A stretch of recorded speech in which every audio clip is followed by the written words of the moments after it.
नमस्कार साथियों। ये तीन लोग अगर प्रशंसा करें तो समझ लेना कि मुसीबत आने वाली है। ऐसे तीन लोगों से हमेशा सावधान रहना चाहिए।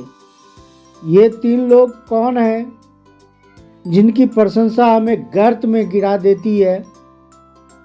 तो जानने के लिए इस वीडियो में बने रहिए वीडियो के अंत तक। इससे पहले एक छोटा सा निवेदन, इस वीडियो को लाइक, सब्सक्राइब और शेयर अवश्य कीजिए ताकि इसका लाभ दूसरे को भी मिल सके। साथियों, एक बार की बात है, किसी जंगल में एक स्थान पर बहुत से गीदड़ रहते थे। उसी जंगल में एक हाथी भी रहता था। हाथी के डर से सभी गीदड़ भयभीत रहते थे। जब भी हाथी उसके सामने आता, सभी गीदड़ भय के मारे इधर उधर भागने लगते। उस एक हाथी की वजह से सभी गीदड़ों का जीवन जीना दूभर हो गया था। हाथी से तंग आकर एक दिन सभी गीदड़ों ने बैठक की। उस बैठक में यह बात रखी गई कि उस भयानक हाथी से पीछा कैसे छुड़ाया जाए। यदि हम सब ने कोई उपाय नहीं किया तो एक दिन समस्त गीदड़ों को जंगल छोड़कर भागना पड़ेगा। एक कहावत है, जो आलसी व्यक्ति स्वतंत्रता से बढ़ते हुए अपने शत्रु और रोग की अनदेखी करता है, वो उनसे धीरे धीरे मारा जाता है। जो पैदा होते ही शत्रु और रोग को खत्म करने की नहीं सोचता, वह बलवान होने के बाद भी एक दिन मारा जाता है। गीदड़ बोले, भाई बात तो तुम ठीक कहते हो, लेकिन हम उस शक्तिशाली हाथी को कैसे नष्ट कर सकते हैं? हम सब तो उसके सामने बहुत कमजोर हैं, ऊपर से डरपोक भी। एक कहावत है, कमजोर आदमी का गुस्सा उसी के लिए तकलीफ दे होता है।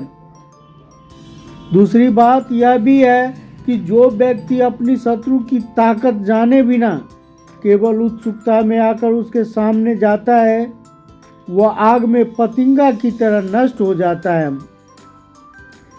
गीदड़ों की बात सुनकर एक बूढ़ा गीदड़ बोला, अरे भाइयों, हिम्मत कमजोर मत करो।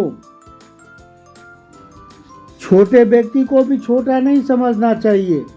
देखा जाए तो इतना बड़ा हाथी एक छोटे से अंकुश के बस में हो जाता है। छोटा सा दीपक इतने बड़े अंधकार को नष्ट कर देता है। बिजली गिरने से बड़ा पहाड़ भी चकनाचूर हो जाता है। इससे सिद्ध होता है कि जिसमें तेज होता है वही बलवान होता है। तुम सब मुझ पर विश्वास करो, मैं अपने बुद्धि बल से उस हाथी को मार डालूंगा। बूढ़े गीदड़ की बात सुनकर सारे गीदड़ हंस पड़े और कहने लगे, काका, हमें इस बात पर बिल्कुल भी भरोसा नहीं है कि आप ऐसा कर पाओगे। बूढ़ा गीदड़ बोला, बच्चों, भलाई चाहने वाले, सदाचारी, शास्त्रज्ञ और बुद्धिमान विद्वानों द्वारा विचारे गए उपाय कभी निष्फल नहीं जाते। बात तो आपकी ठीक है, पर एक और बात है। कमजोर आदमी घमंड में आकर अपने से बड़े से लड़ाई लड़ने जाता है, वह दांत टूटे हुए हाथी के समान वापस लौटता है। साथियों, उधर बूढ़े गीदड़ ने निश्चय कर लिया कि वह हाथी को नष्ट करके ही दम लेगा। उसने अपने साथियों से कहा, भाइयों, आप इस फैसला को मजाक में ले रहे हो और मजाक में लेना बनता भी है, क्योंकि आज तक किसी गीदड़ ने हाथी को नहीं मारा। पर एक बात सत्य है कि युद्ध केवल ताकत से नहीं जीता जा सकता है। युद्ध जीतने के लिए बुद्धि और हौसला का होना जरूरी है। देखना, मैं अपने बुद्धि बल से किस तरह हाथी को पराजित करता हूँ। इतना कहकर वह बूढ़ा गीदड़ वहां से चला गया।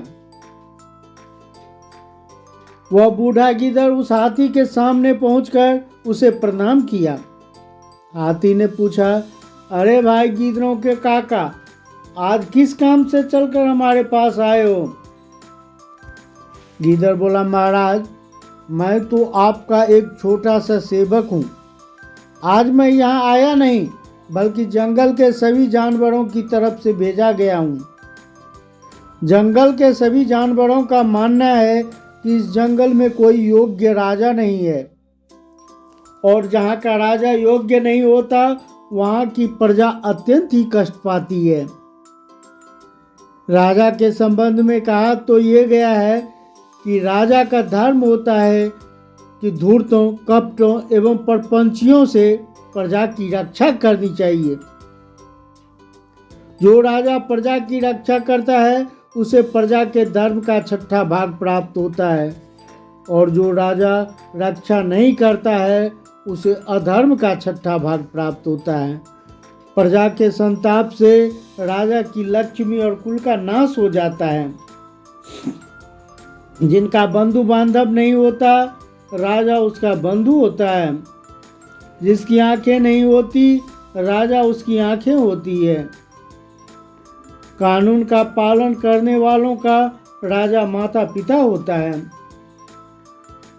फिर गिद्दर ने कहा, हे गजराज, हम समस्त जानवर मिलकर आपको राजा बनाना चाहते हैं, क्योंकि आप में वे सभी गुण विद्यमान हैं जो एक राजा में होने चाहिए। विद्वानों का भी मत है सबसे पहले अच्छे राजा की, उसके बाद अच्छी पत्नी की, और फिर उसके बाद धन की इच्छा करनी चाहिए, क्योंकि अच्छा राजा नहीं होगा तो फिर धन और स्त्री की रक्षा कौन करेगा। इसलिए आप हमारे राजा बनना स्वीकार करें। मित्रों, बूढ़े गीदड़ की इन मीठी मीठी बातों में हाथी फंस गया। राजा का नाम सुनते ही उसके मन में खुशी की उमंगें उठने लगी। आखिर राज करना कौन नहीं चाहता। गीदड़ बोला, महाराज, हम सबके मुख से जब सिंह ने आपका नाम सुना है तब से वह भी सिंहासन छोड़कर भाग गया है। सिंहासन आपकी प्रतीक्षा कर रहा है। आप शीघ्र हमारे साथ चलिए और सिंहासन पर विराजमान हो जाइए। आप परम बुद्धिमान और शक्तिशाली हैं। आपको राजा बनाकर हम सब अपने आप को परम सौभाग्यशाली समझेंगे। अब तो गीदड़ की चटुकारिता ने हाथी को पानी पानी कर दिया। राजा बनने के खुशी में हाथी बिना सोच विचार किए तुरंत चल दिया। राज करने के नशे में वह ऐसा मतवाला हुआ कि अच्छे बुरे का विचार करना ही भूल गया।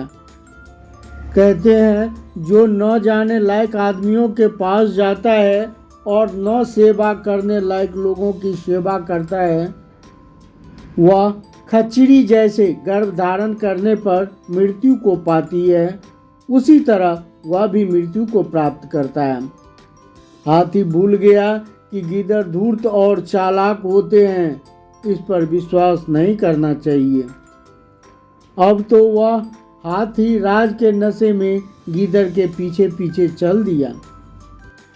आगे चलकर एक गहरे दलदल में गीदड़ ने हाथी को फंसा दिया। बस फिर क्या था, हाथी उस दलदल में फंस गया।